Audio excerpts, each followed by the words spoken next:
네. 목사님, 오늘은 집에서 드려야 될 것 같아요. 네, 그렇게 해요. 네, 감사합니다.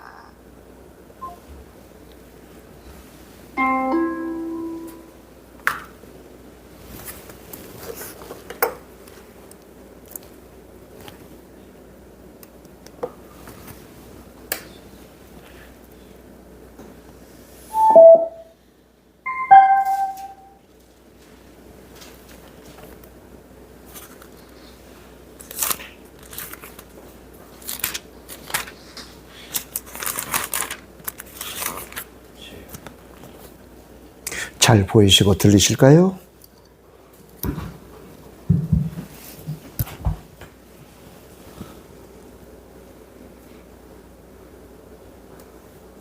네, 감사합니다. 네, 포항에서 우리 귀한 집사님, 양 집사님 들어오셨습니다. 할렐루야, 편히들 주무셨어요? 네, 좋은 날, 복된 날 주신 우리 하나님께 감사합니다.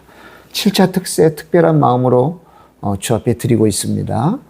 오늘도 주의 은혜로, 주의 말씀으로, 주의 성령으로 만족하게 하셔서 오늘도 기쁘고 즐거운 삶이 또 이 한 달도 그렇고 또 하반기도 그렇게 될 수 있기를 축복합니다.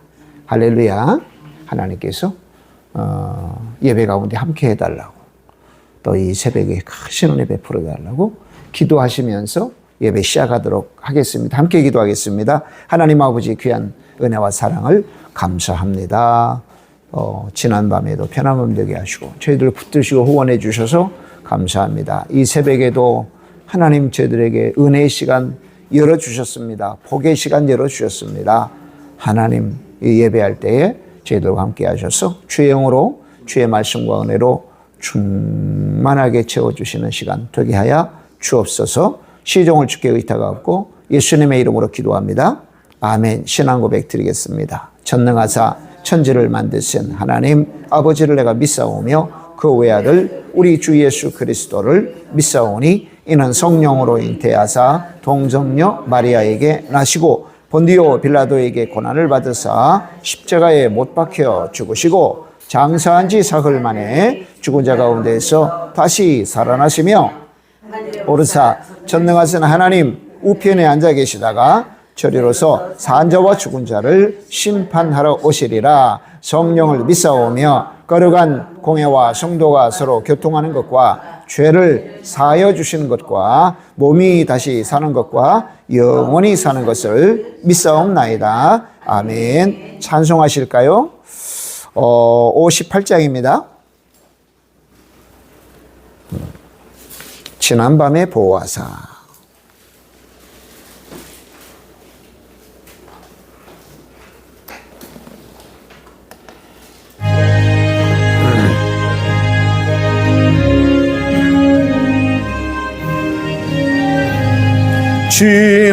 지난밤에 보아사 잠잘 자게 했으니 고마우신 주의 은총 감사 찬송합니다. 우리 육신 평안함과 생명호흡 주시고 모든 질병 고쳐주니 무한 감사합니다. 주 예수님 밝은 빛이 우리 맘에 비치사 함중같이 어두운 것을 낮과 같이 하소서. 성령님께 비옵나니 오늘 우리 생활을 맡아 주관하여 주사 온전하게 하소서.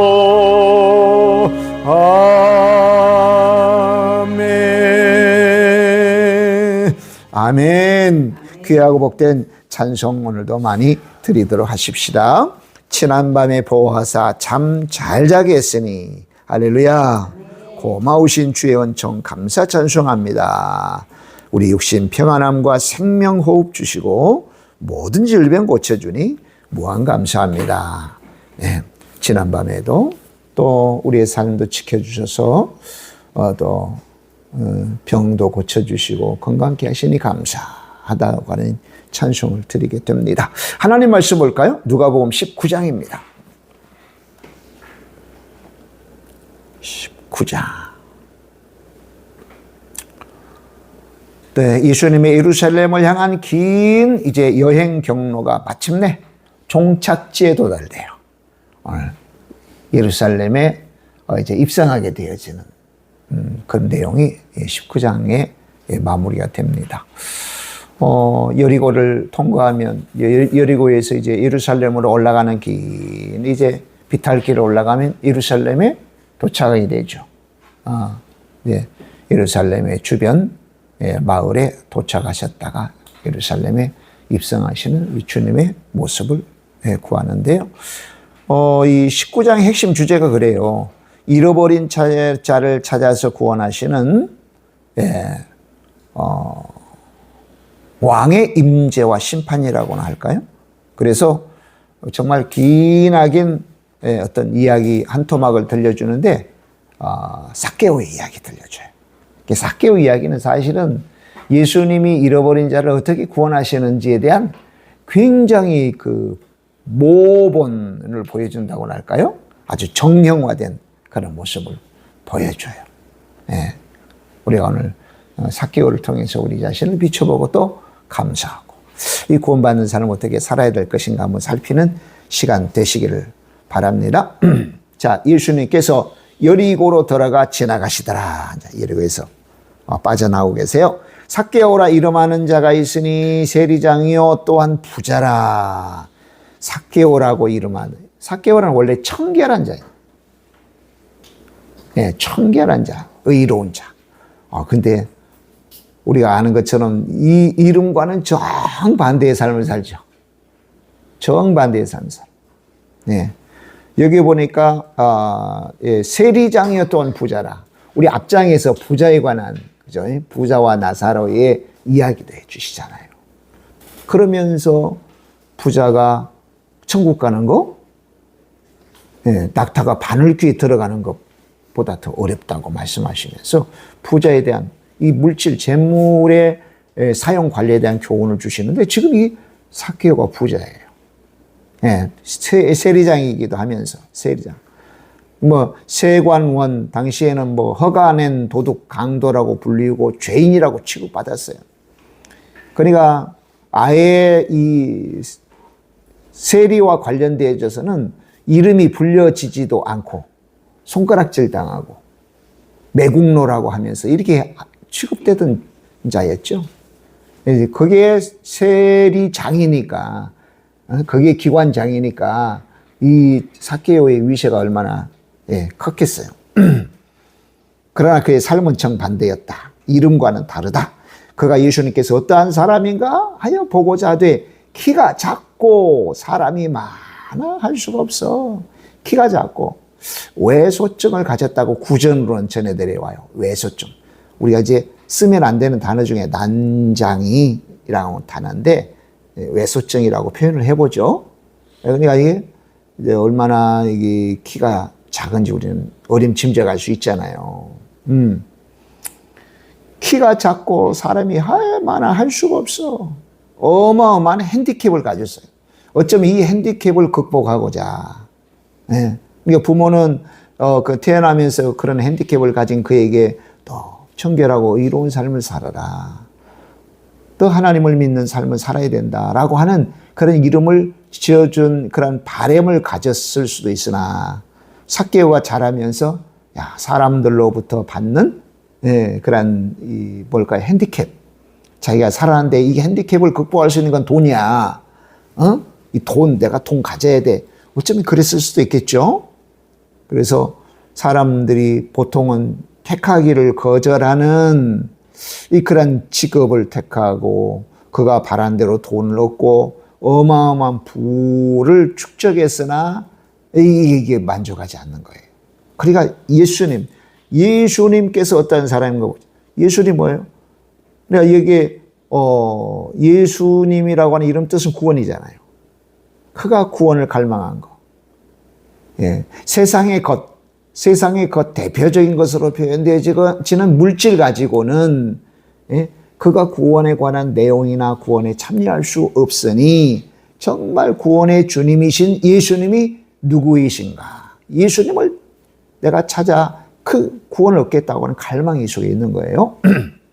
앞으로 달려가서 보기 위하여. 그가 외소증을 가졌다면 성인 한 사람, 보통 성인이 그때 당시에 평균이 한 165 정도 됐대요. 유대 사람들. 그러면은 한 걸음 뛸 때 어쩌면 두 걸음 뛰어서 더 빨리 갈 수도 있는 거예요. 그런데 달려가서 보기 위하여 돌무화과 나무에 올라가니, 개혁성경에는 뽕나무라 했는데 돌무화과 나무의 번역이 맞아요. 이는 예수님께서 그리로 지나가게 되심이라. 예수님께서 그곳에 이르사 쳐다보시고 이르시되 삭개오야 속히 내려오라. 내가 오늘 네 집에 이어야겠다. 근데 보세요. 사람들은 삭개오라고 이름하지 않아요. 그때 예수님은 원래 그 이름을 찾아주셔요. 할렐루야. 예수님을 만나면 원래의 본뜻의 이름이 찾아져요. 원래 삶의 의미가 찾아져. 삭개오야. 다른 사람들은 손가락질하고 욕하고, 그래서 저 죄인이야, 저 세리야, 저 세리장이야, 아주 나쁜 놈이야, 이렇게 지칭하고 호칭했을지 몰라도 예수님은 삭개오의 그의 본 이름, 청결한 자야, 본 이름을 찾아주세요. 우리가 예수님 앞에 서면 본 이름들이 찾아져요. 할렐루야. 넌 사랑하는 아들이야, 너 사랑하는 딸이야. 예수님을 만나는 거 얼마나 근사한 거예요. 예수님 안에 있는 게 얼마나 근사한 거예요, 여러분. 예. 예수님 믿는 것 때문에 손해볼 수도 있어요. 근데 여러분 그거 아깝다고 생각하시면 안 돼요. 손해볼 수도 있어요, 예수님 때문에. 그럼 훨씬 더 우리가 원래 본연의 자리가 찾아지고 거룩한 자가 되고, 할렐루야. 예수님이 우리를 높여주시고 하는 그런 것들은 뭐 물질적인 손해, 이거 바꿔서는 바꿔지지도 않는 그런 것들이란 말이에요. 무사람이 보고 수군거려, 급히 내려와, 즐거워하며 영접하가는. 얼마나 이 삭개오가 즐거웠겠어요. 주님의 거절없는 부르심에 감격해서 막 속히 내려와서 기쁘고 즐거워하면서 예수님을 자신의 집으로 영접해요. 상상이 되시잖아요. 그죠? 외소증을 가진 남자가, 그것도 젊은 남자가 아니라 나이가 지극한 남자가 세상에 얼마나 많은 사람들의 주목거리가 됐을까. 그런데 예수님이 삭개오 이름을 부르면서 야, 내가 오늘 너 집에 갈게 했을 때 이가 삭개오가 가질 수 있는 그 기쁨과 즐거움을 말로 표현할 수 있겠어요? 그러니까 글자로 표현하는 거예요. 속히 내려와 기쁘고 즐거워하면서 예수님을 자신의 집으로 영접했다.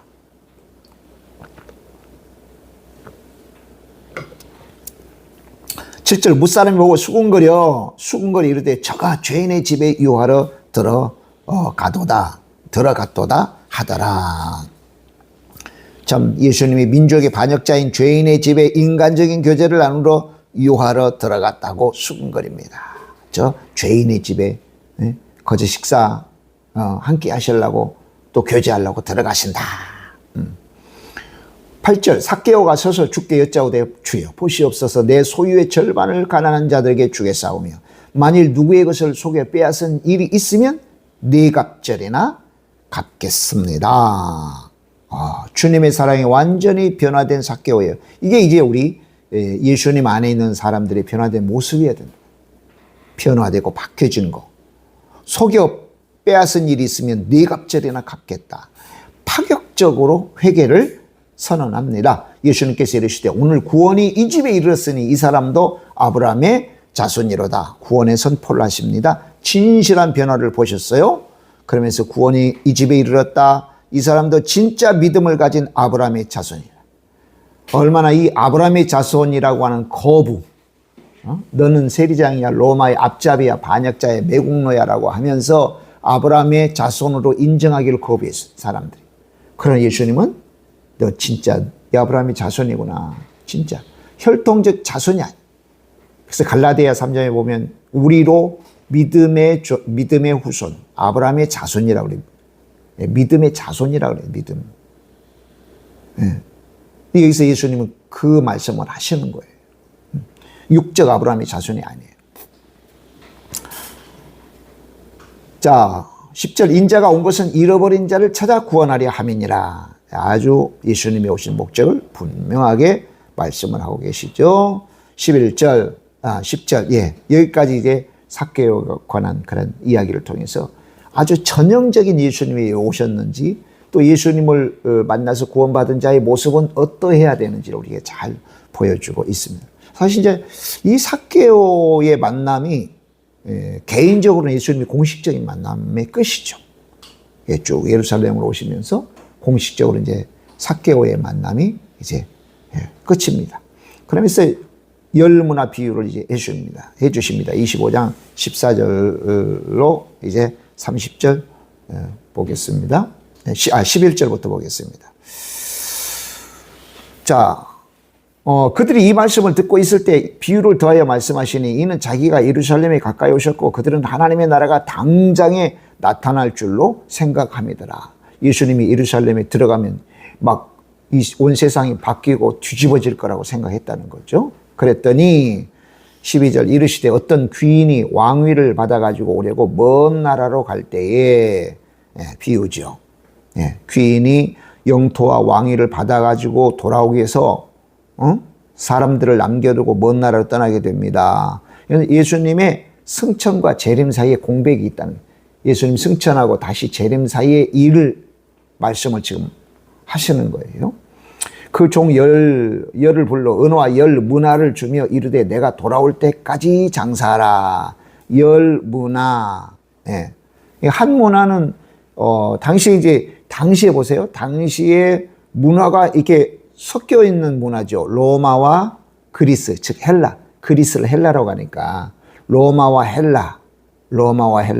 언어는 물론 뭐 라틴어도 썼겠지만 헬라어가 주로 써진 것.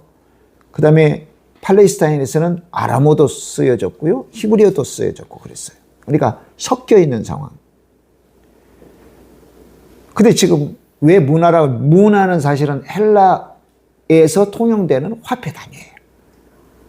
그러니까 이 누가복음의 첫 번째 수신자가 누구인지를 이렇게 우리가 볼 수 있겠죠. 첫 번째 수신자. 바로 헬라인이 첫 번째 수신자예요. 헬라 지역에 살고 있는 헬라인들. 그러면 이 문화의 가치는 뭐냐면, 자, 로마의 화폐 중에 하나는 데나리온이에요. 우리가 잘 데나리온. 데나리온은 노동자 한 명의 하루 품삯. 데나리온. 그러니까 1문화는 100데나리온. 100일치의 노동자 품삯이에요. 한 문화가. 그러니까 이 귀인이 자기의 종에게 맡기고 간 문화는 뭐예요? 열문화. 열문화. 그러니까 1000데나리온. 1000일 정도의 이제 거의 한 3년어치의 그런 비용을 이렇게 맡기고 간 거예요. 3년어치의 비용. 근데 이제 마태복음에는 달란트잖아요. 달란트에 비해서는 훨씬 적은 액수예요. 내가 올 때까지 장사하라. 그런데 그 백성이 그를 미워하며 하여 사자를 뒤로 보내어 이르되 우리는 이 사람이 우리의 왕됨을 원하지 아니하나이다 하였더라. 귀인이 왕위를 받아가지고 돌아와서 은화를 준 종들이 각각 어떻게 장사했는지 알고자 하여 그들을 부르니, 달란트 비유를 이렇게 생각하시면 또 이해가 돼요. 그 첫째가 나와 이르되 주인이여 당신의 한 문화로 내가 열 문화를 남겼나이다. 한 문화로 열 문화를 남겼나이다. 주인이 이르되 잘하였다. 착한 종이여 네가 지극히 작은 것에 충성하였으니 열 고울 권세를 차지하라. 열 고울 권세를 다스리라는. 다스리는 이제 권세를 주셨단 말이에요. 그 둘째가 와서 이르되 주인이여 당신의 한 문화로 5 문화를 만들었나이다.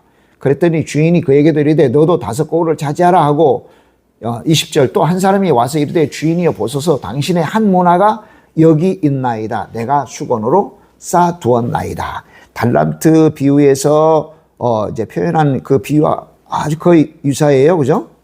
예. 변명해요. 수건을 싸서 비밀리에 두었다고.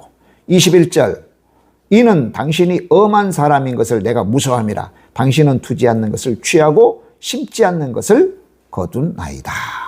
주인에 대해서 왜곡해요. 첫째는 엄한 사람으로 오해했습니다. 그리고 심지 않는 데서 거두고 해치지 않는 데서 모으는 줄로 생각했습니다. 그랬기 때문에 심판이 무서워서 아무 일도 하지 않았다고 원망한 거예요. 네. 가진 핑계를 댄 거죠. 자, 22절 주인이 이르되 악한 종아 내가 네 말로 너를 심판하노니 내가 네 말로 너의 말로 너를 심판한다. 너가 나를 엄한 사람으로 봤지? 예. 그러니까요. 대부분은 우리가 하는 말로 심판받아요. 내가 하는 말로. 예.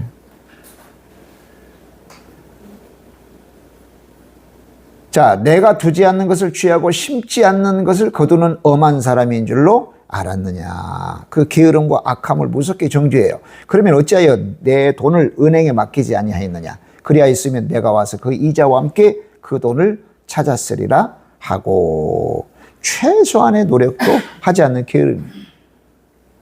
만약에 내가 이것을 장사해서 돈을 갑절로 불릴 수 있는 자신이 없다면 은행에라도 맡기면 이자라도 붙을 거 아니냐는 거죠. 근데 그렇지도 않아요. 최소한의 노력도 하지 않는 아주 악한 그런 그 게으름을 책망해요.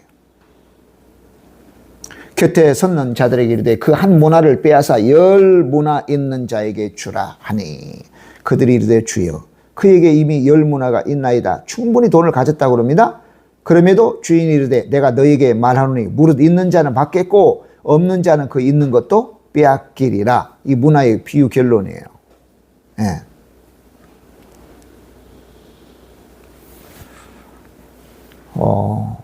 있는 자는 더 많이 받죠. 이게 영적 원리기도 하고요. 여러분 빈익빈 부익부라고 그런 말이 있잖아요.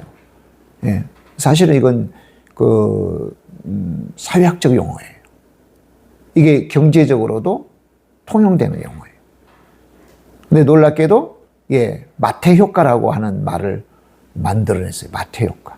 이게 마태복음에서도 있는 자는 더 많이 받고 없는 자는 있는 것까지 빼앗긴다. 오늘 지금 누가복음에서도 똑같은 누가가 예수님 말씀을 기록했잖아요. 마태가 예수님의 제자 마태가 그 말을 했다고 해서 마태 효과라고 그래요. 우리가 잘 쓰는 빈익빈 부익부란 뜻이에요. 없는 사람은 더 없어지고 있는 사람은 더 많아져. 그럴 수밖에 없는 게 말씀도 계속 사모하고 하는 사람은 계속 말씀도 듣고 은혜도 계속 받고 할렐루야. 근데 그 자리에 참여하지 못하면 또 말씀도 계속 안 들으면 계속 있는 것처럼 여기는 것까지도 다 없어지는 거예요.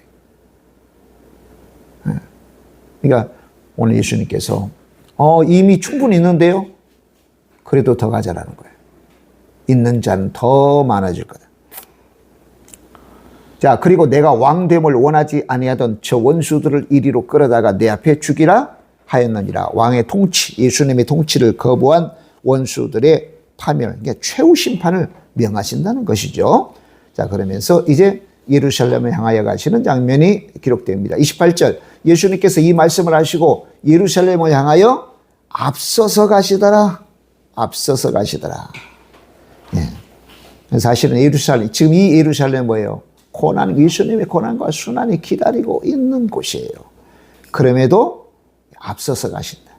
고난을 향하여 앞서 가시는 예수님. 예루살렘을 향하여 가시더라 해도 충분할 건데 누가는 앞서서 가시더라. 세밀하게 예수님의 그런 행동을 묘사하고 있어요. 감람원이라 불리는 산 쪽에 있는 벳바게와 베다니에 가까이 가셨을 때에 제자 중 둘을 보내시며 이르시되 너희는 맞은편 마을로 가라. 그리로 들어가면 아직 아무도 타보지 않는 나귀 새끼가 매어 있는 것을 보리니 풀어 끌고 와라. 만일 누가 너에게 어찌하여 푸느냐 묻거든 말하기를 주가 쓰시겠다. 주가 쓰시겠다. 주님이 쓰시겠다 하라. 보내심을 받은 자들이 가서 그 말씀대로 만난지라.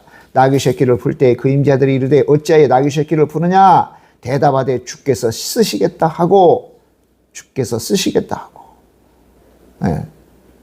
그러니까 여러분 사전에 예수님이 논의한 적도 없고, 사전에 사람을 보내서 내가 나귀를 좀 쓸 테니 내 제자를 보낼 때 좀 준비하고 또 이끌어라 하지도 않았잖아요. 하나님의 권위, 하나님의 권위로 주가 쓰시겠다. 우리에게도요, 늘 평생에 늘 주신 말씀, 주께서 쓰시겠다. 우리의 은사를, 내가 가진 은사를, 내가 가진 시간을, 내가 가진 몸을 주님이 좀 쓰시겠다. 오늘 전화 여러분 기꺼이 드리면 좋겠어요? 할렐루야. 그 나귀가 예수님의 예루살렘, 왕으로서의 예루살렘에 입성하는데 얼마나 중요한 장치가 되는지 몰라요. 얼마나 중요한 것인지 몰라. 왜요? 예수님을 겸손의 왕으로, 그리고 예수님의 말씀을 성취하는 굉장히 중요한 수단과 방편이 바로 나귀란 말이에요. 오늘날 저와 여러분이 내가 이거 드리는 거, 내가 헌신하는 거 별거 아닌 것 같아라고 하지만 그렇지 않다. 예, 왕 대신 예수님을 드러내고, 할렐루야. 예수님이 정말 어마어마한 구속사의 사역을 감당하는 그런 의미로 남는단 말이에요. 그러니까 주 앞에 드리는 헌신, 순종, 이게 엄청난 값어치가 있는 거란 말이죠. 할렐루야. 그래서 주께서 쓰시겠다라고 할 때, 그런 감동이 올 때 기꺼이 내어드리는 여러분 꼭 되시길 바랍니다. 자, 그것을 예수님께로 끌고 와서 자기들의 겉옷을 나귀 새끼 위에 걸쳐놓고 예수님을 태우니 가실 때 그들이 자기의 겉옷을 길에 펴더라. 이미 감람산 내리막길에 가까이 오심에 제자의 온 무리가 자기들이 본 바 모든 등한 일로 인하여 기뻐하며 큰 소리로 하나님을 찬양하여 이르되 찬송하리로다. 주의 이름으로 오시는 왕이여, 하늘에는 평화요 가장 높은 곳에는 영광이로다 하니. 예, 찬송하리로다. 주의 이름으로 오시는 이에, 이게 호산나라는 뜻이죠. 호산나. 근데 마태복음에서는 호산나라고 하는 그 이름이 친숙하니까 유대인들이 보는 복음서에는 호산나라고 했지만 여기는 할 수 있으면 이방인들이 지금 읽는 성경이잖아요. 그래 호산나라고 하는 것을 빼고 호산나의 말뜻을 이렇게 풀어서 넣어주는 거예요. 무리 중 어떤 바리새인들이 말하되 선생이여 당신의 제자들을 책망하소서. 예? 왕으로서 공식적으로 환영하고 대대적으로 막 찬양하고 그러니까 바리새인들이 그거 꼴보기 싫었어요. 당신들의 제자를 책망하소서. 그랬더니 대답하여 이르시되 내가 너희에게 말하노니 만일 이 사람들이 침묵하면 돌들이 소리 지르리라. 돌들로도 하나님을 찬양하게 할 거다. 예, 돌들. 그러니까 찬양하는 것이 마땅하고 또 마땅하시다는 거죠. 그러니까 이 바리새인들은 자기들이 하나님을 잘 믿는다고 했지만 얼마나 큰 영적 무지를 가지고 있어요. 오히려 찬양 받으실 분을 찬양하는 사람들이 시끄럽다고 그러고. 예. 오늘 이 구절을 통해서 반드시 예수님은 찬양 받으시기에 합당하신 분이시다. 예. 어떤 분으로? 왕으로서. 할렐루야. 반드시 나 찬양 받을 거야. 그래서 이사야 40장 31절에요.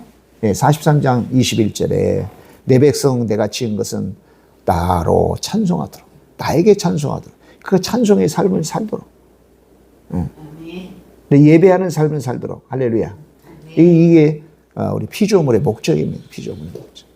모든 것을 하나님 앞에 하나님을 예배하는 삶으로 집중하고 주목하는 거예요. 가까이 오사 성을 보시고 우시며, 네, 예루살렘 성을 보시고 눈물을 흘리십니다. 왜요? 예루살렘 성의 그런 화려한 그 외형에 비해서 기다리고 있는 건 뭐예요? 철저한 파괴죠. 철저한 파괴. 네. 오늘날도 그런 중동 사태를 보면, 네, 왜 이스라엘 사람들이 왜 저렇게 과격해? 왜 그렇게 어린아이까지, 왜 그 힘없는 자들까지. 그러지만 한편으로 보면 그들이 얻은 이 땅을 얼마나 보존하려고, 예? 보존하려고 큰 나라인 이란, 그 다음에 북쪽에는 레바논, 그 다음에 남쪽에는 가자. 이거 좀 멀리는 또 상관없이 그들이 막, 맞대응을 할까. 이 영토 때문이죠. 영토. 오랫동안 2000년 동안 떠돌던 삶. 이걸 다시는 놓치고 싶지 않는 거예요. 놓치고 싶지 않는 거예요. 그러니까 예루살렘 이것을 보신 거죠. 지금은 화려해. 성전도 화려하고 예루살렘 성도 화려하지만 장차 주 70년 로마의 티투스가 와가지고 전부 다 헐어버릴 것을 생각하고 그 다음에 뿔뿔이 그때로부터 흩어져서 1948년이죠. 우리나라와 이 정부가 수립된 해가 똑같아요. 그걸 예수님이 이제 보시고 오신 거예요. 이르시되 너도 오늘 평화에 관한 일을 알았더라면 좋을 뻔하였거니와 지금 네 눈에 숨겨져 있도다. 평화의 길을 알지 못하는 안타까움을 주님 말씀하세요. 그러니까 메시아 예수님을 거부한 그런 소경과도 맹인과도 같은 그런 성, 안타까워하십니다. 43절 날이 이를지라 네 원수들이 토둔을 쌓고 너를 둘러 사면으로 가두고. 정말 로마가 그래가지고 정복했거든요. 그냥 정복한 게 아니고 언덕을 쌓았단 말이에요. 그러니까 예루살렘 성벽 있잖아. 성벽 아래를 전부 다 흙으로 다 채웠어요. 흙으로 채워진 곳에 그냥 타고 올라가서 타고 넘어가 예루살렘을 정복한 거. 토둔을 쌓고. 흙 언덕이죠. 또 너와 및 그 가운데 있는 네 자식들을 땅에 메어치며 돌 하나도 돌 위에 남기지 아니하리니 이는 네가 보살핌을 받는 날을 알지 못함을 인함이니라. 철저한 멸망의 원인은 그거예요. 자, 하나님이 구원하셔서 보살피는 걸 거부했기 때문에 그렇습니다. 우리가 그러잖아요.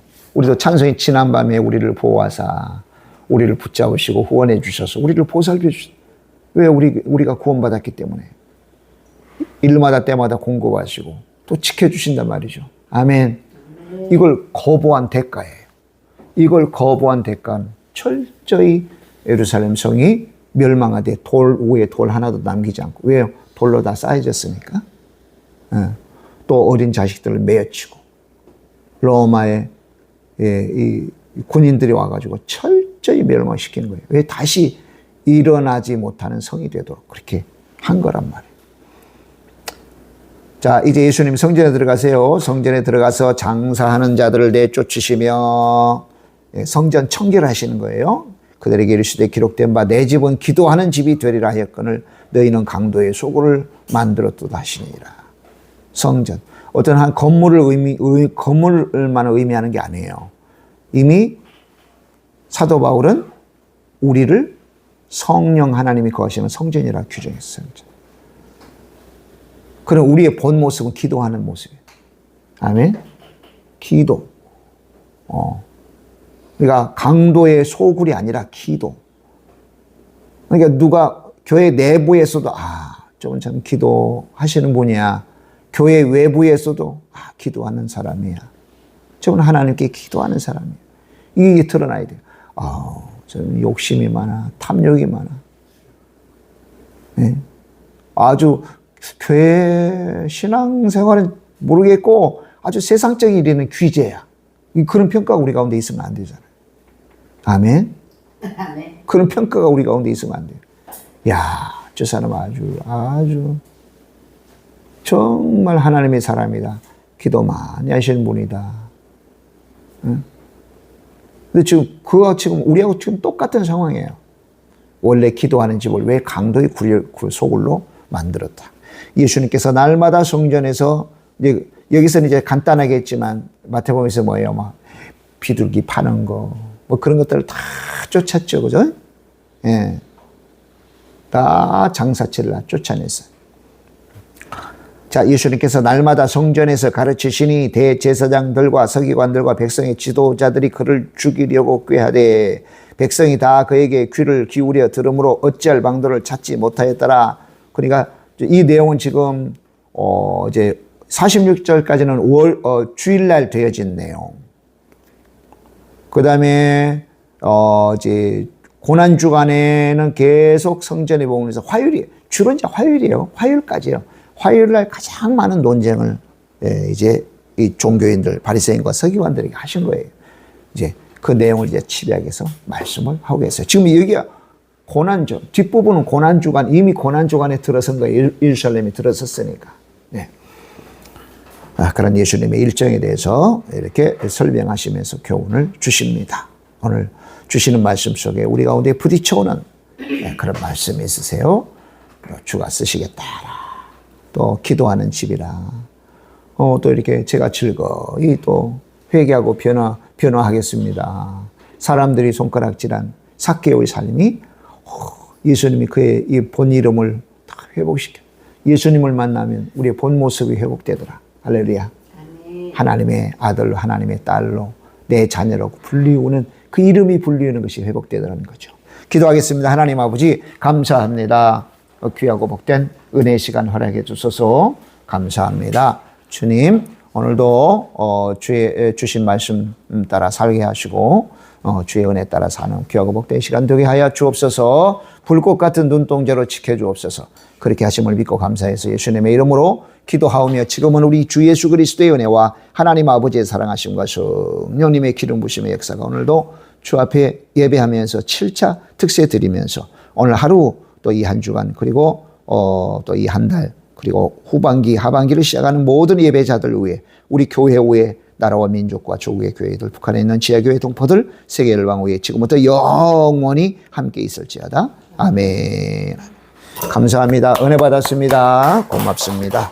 네, 회복 중에 있으신 분을 위해서 여러분 기도해 주시고요. 오는 이제 맥추절 또 주일을 기도하면서 준비하시고 감사보따리 많이 여러분 준비하셔서 우리 하나님 앞에 드리자고요. 자, 우리 주여 상창하시고 기도하시면서 오늘 하루로 또 시작하도록 하십시다. 주여